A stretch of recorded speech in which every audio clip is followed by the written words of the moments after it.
Hello my beautiful friends, my name is Maria Khoreva and welcome back to my YouTube channel. Today I'm joined by my sister Sonia. Hi guys, and yet again I'm joining my favorite person on my favorite channel. Thank you so much, Sonia. Yeah, so happy to have you here again. So amazing. While you are still on vacation and not at Vaganova Academy, I can have you on my YouTube channel. Yay! So recently we filmed a video Q&A when we were on vacation in Crimea, and we tried answering your guys' questions that you asked us in the community post. Not long ago, and we did not manage to answer all of the questions because there were more than 200 questions, which is amazing. Thank you so much, guys. And we asked you if you wanted a part 2 of our Q&A, and most of you told that you wanted a part 2. So today we've had that idea in mind. So we just did our workouts and the muscles feel pretty tight and we needed to stretch a little bit. And usually we do it with some, music in our headphones and just, chilling. But today we decided why not make a video like that, answering the questions as a part 2 of a Q&A.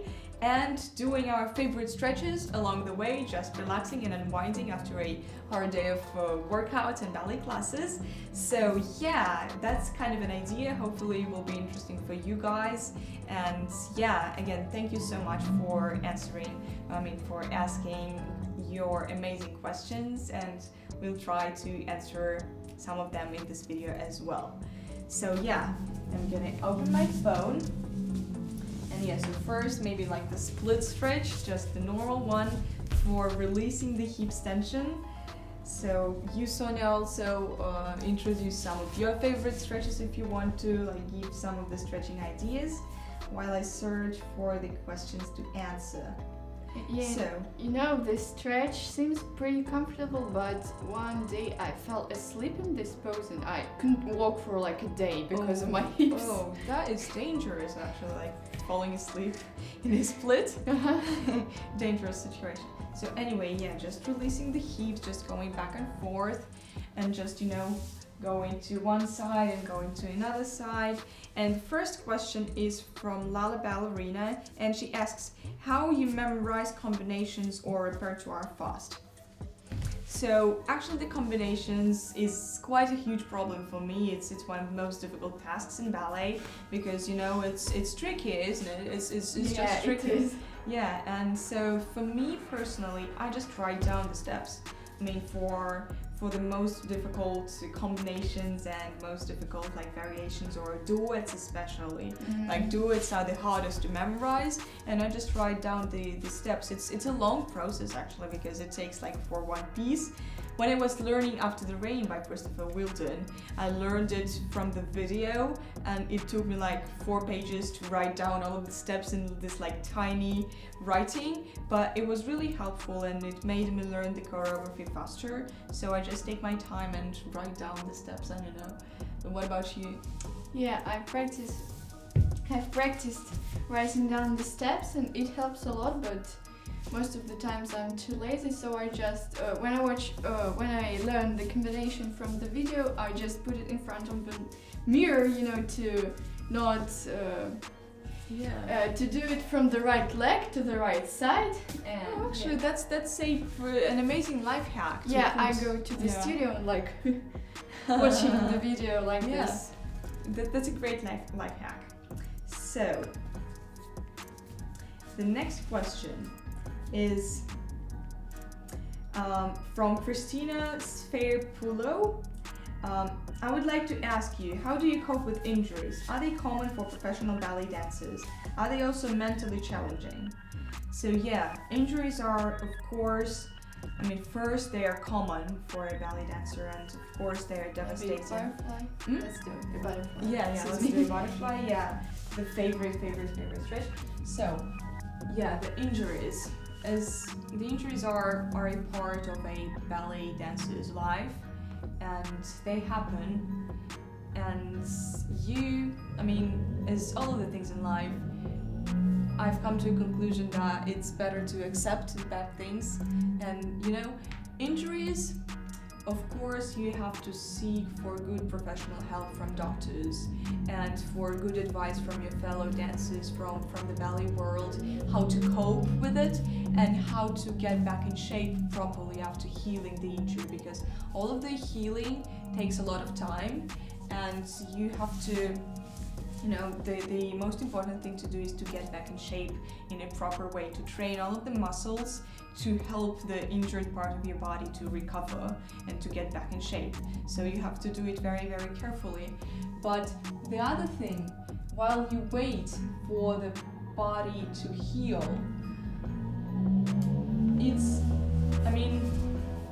of course, sometimes you want to just sit and get sad that you're missing a lot of work. But there's always something good, some opportunities. Yes, there are always some opportunities you can. There's nothing vital in everything. Yeah, you can use that time to do something that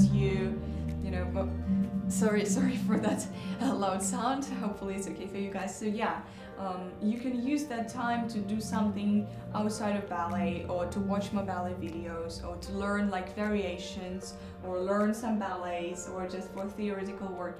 For example, I was very grateful to my family when I had a serious injury back at Vaganova Academy for giving me the typing on the keyboard course. So typing without looking at the keyboard, and I did both Russian language and English languages, and it was since then it was very, very useful for me.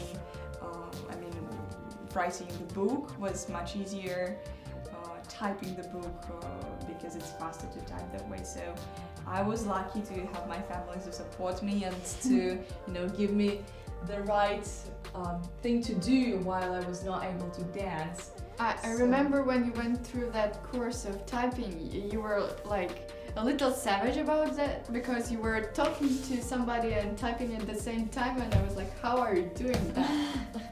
No, but it's all the matter of training, So I'm feeling that my quads are a little bit tight, so I'm just massaging them a little bit just to relax. Self-massage is always important. And the next question we have is, how do you train your mind, thoughts before any performance, competition or ballet exam? So, Sonia, about the exams is the question probably for you, about the exams at Vaganova. Yeah, I remember when I was doing rhythmic gymnastics, we were doing a thing like before the show we were standing beside the wall looking at it, like really close to the wall, and collecting our thoughts and thinking about all the corrections that your teacher gave you and just concentrating. And I remembered it recently, and it is quite a helpful practice for me. And before every exam I stand beside the wall, remembering the combinations and going through the things I should do. Also, of course, I listen to music. Yeah. And as for before performing, that's such a useful thing, just collecting the bubble of energy. Yeah, that's a very cool thing. So as for me, as for thoughts about before the performance, it's just, again, it is all about thinking about the little things during the performance or before the performance, is thinking about every little detail and just concentrating not about the other things of the outer world, like what the people are going to think about you, or how nervous you feel and how your body is not ready. Not about that, but rather about what to do while you're on stage, how good you should warm up, what clothes you should wear, what makeup should you do, all of the details about the costume. Check every little thing, and then you won't have a lot of time to stay nervous if you check every little thing. I think that. Check 100 bajillion times if you put off your leg warmers. Yeah. It's like the scariest things of all for me. Yeah. Because there are a lot of times when dancers forget to put on their leg warmers because they can't see it under the costume. Yeah, funny stories. So the next question is, how do you deal when you feel like when your body doesn't want to do anything? Do you have lazy days? If yes, how many days do you rest? Yes, of course. Of course we do have lazy days. And I think recently I started having that principle. So when you're feeling lazy, you work more. And when you want to work, you tell Let it yourself to go. rest. So it's just, pushing your power of will when you don't want to do anything, but at the same time, of course, you should listen to your body.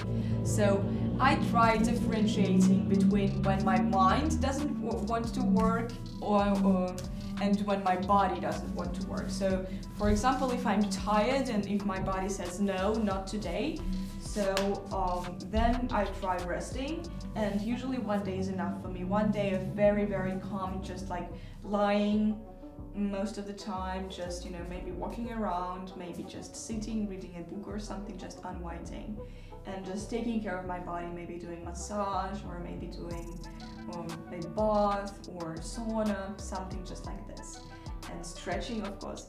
So yeah, that usually happens on the day off for me because we have pretty tight schedule at the theater, but also when the mind doesn't want to work and when I lack motivation, I try pushing myself into work.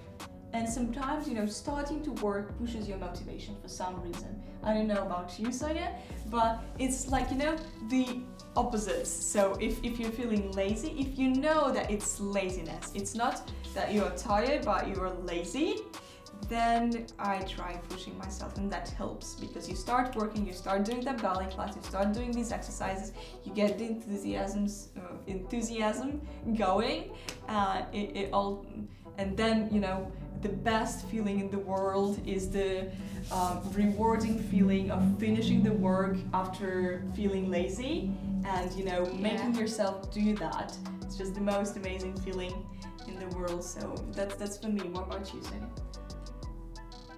I'm gonna keep it simple. I don't have like a rule for these days, but this is not a joke. When I'm feeling lazy, I watch your videos, Masha.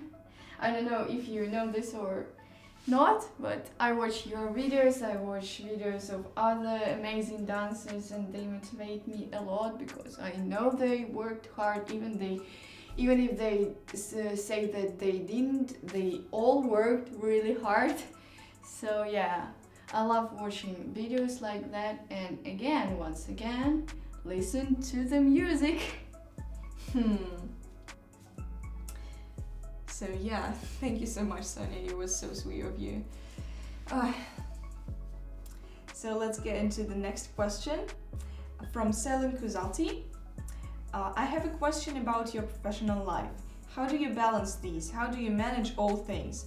Where your motivation comes from? So,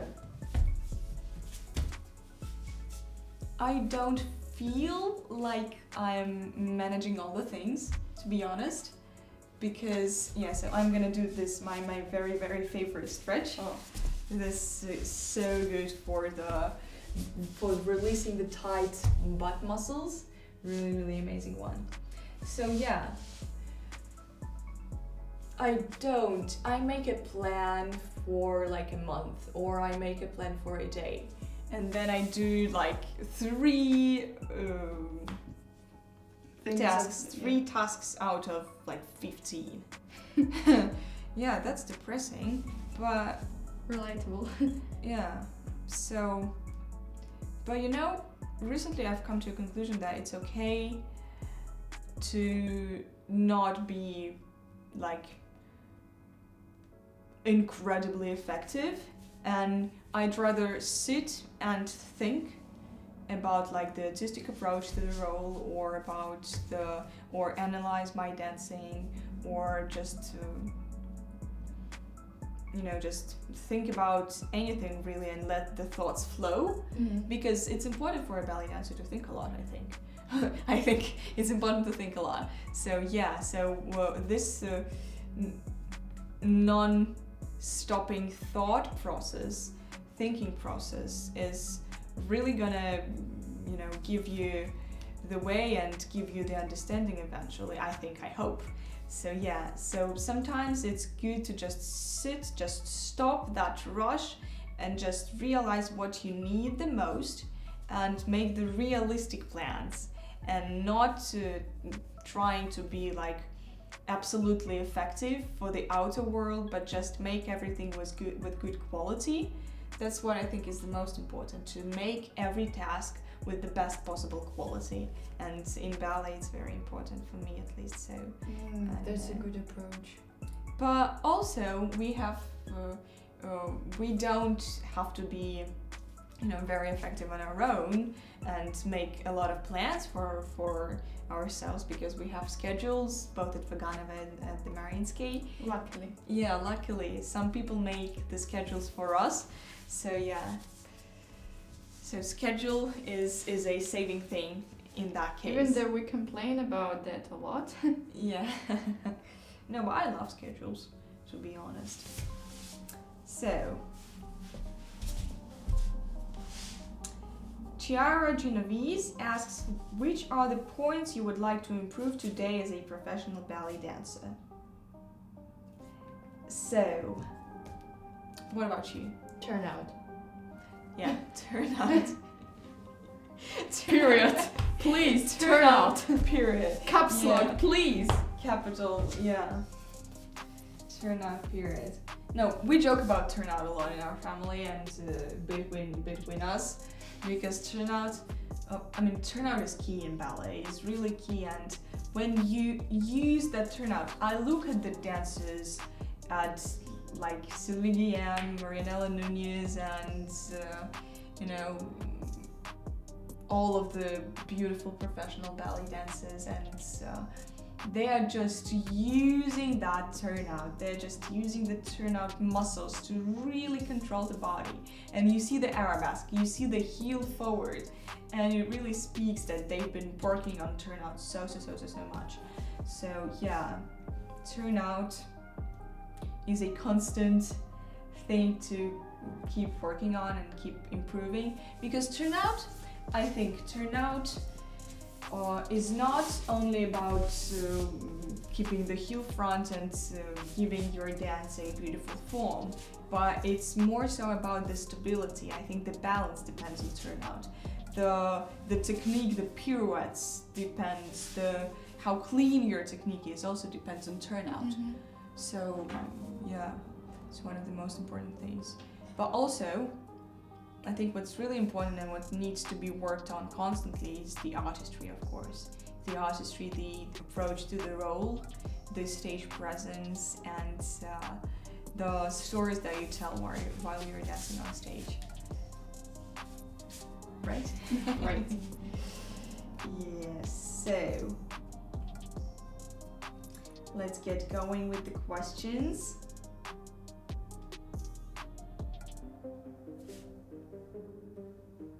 Do you have any tips on how to improve your technique generally? What do you think about when analyzing your dance? Like, how do you spot what you need to do in order to get better results? So, yeah, that is a very, very good question. Thank you so much. So I'm gonna do some lunges here. So how to improve the technique? How to spot what to work on? What do you think, Sonia? Listen to your teacher, listen to your body, yeah, that's key. Look at the mirror and film videos of yourself, and there are a lot of things, and watch different ballet dancers, ask your teachers different questions. I don't know. Yeah, I think first of all, actually, it's the matter of experience. So when you watch a lot of ballet, like on YouTube or live, I think it's very important for every ballet dancer to watch a lot of ballet, because you start understanding what's good, and of course listening to your teachers and listening to what they are saying, and forming your own opinion is really important. And then of course watching, and then trying to find what you personally like in the video. And then what's good about the modern world is that you can film yourself, and that is the most helpful way of analyzing, of doing the self-work for me. Just filming and then watching all of the details, and not looking in the mirror, because in the mirror for some reason it all looks pretty good while dancing. So but filming the rehearsals, filming the classes, and analyzing, and looking. Our coach usually says like film yourself and watch your preparation or something like this in a slow-mo. It's devastating to watch. Watch some details in slow motion, or even like film yourself and ask your teacher afterwards to watch the filming with you. That's a common practice between us in our class this year in the academy. So let's get into the next question. I'm here manipulating the phone and the stretches, but it's fun. It's fun pastime. So we have a question: do you have more siblings? No, we're just but I'm lucky to have one amazing sister. I'm also so lucky to have one amazing sister, and I think, we are lucky to be two and not alone, so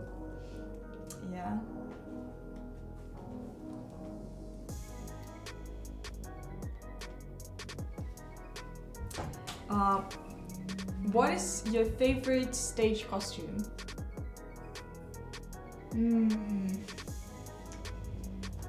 Let me think, but it's definitely the one with tutu. I don't like these long tunics, or how you say.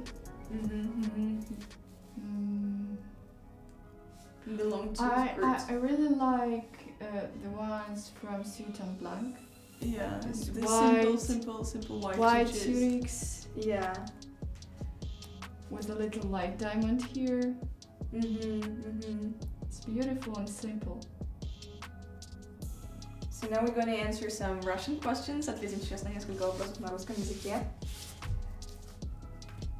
Можно ли без подготовки поступить в Вагановку, или нужно развивать подъем, растяжку, прыжки и выворотность?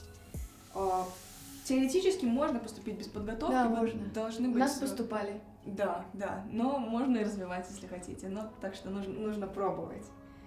Так, дальше следующий вопрос.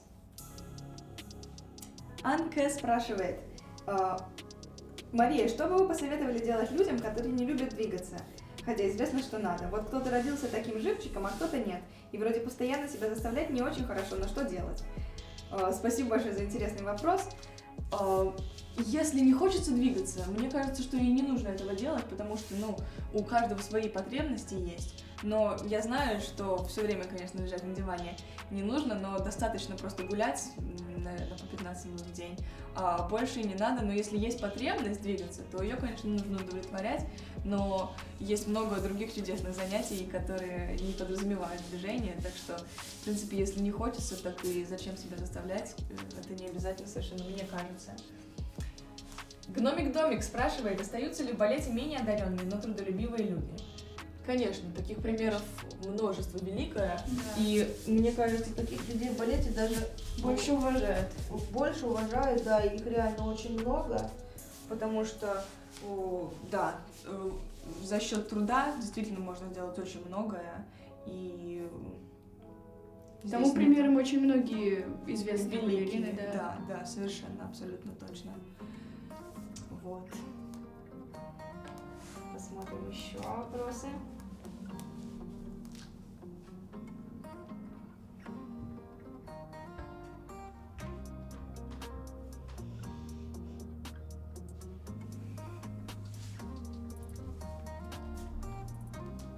Юлиана Тылина спрашивает, будет ли видео по методу Вагановой. Наверное, в ближайшее время пока не будет, но, может быть, что-то около этого мы попробуем сделать и придумаем. Сейчас пока хочется снимать балетные уроки, ну вот то, что связано с балетом, и какие-то, не знаю, советы, которые помогают мне лично, нам лично. So, okay guys, let's answer like the last question and wrap it up. Maggie asks, in your experience, what is the most challenging ballet to perform? I'd say for me it's Aurora from Sleeping Beauty, because it's a very long ballet and the first act is really challenging for the stamina with all of the jumps and the Rose Adagio and the challenging variation. So that's my answer to this question. So let's do like the final stretch, the final downward facing, almost like downward facing dog, and then the calf stretch from this position. Back to the split position, and so yeah, finished that video. Thank you so much guys for the questions. It was really fun incorporating the stretches as well, and yeah, hopefully we answered your questions, and it was really nice getting such warm reaction from you guys on the last video, and for the questions as well. So thank you for that. Hopefully you enjoyed our video. Subscribe to my channel if you want to see more videos like this one. Give this video a thumbs up if you enjoyed watching it, and yeah, as always, stay inspired, keep loving ballet, and thank you so much, and we love you all very much. Thank you so much, Sonia, for joining me. Love you the most. You're really precious, and yeah, we will see you guys in the next videos. Thank you so much, and bye.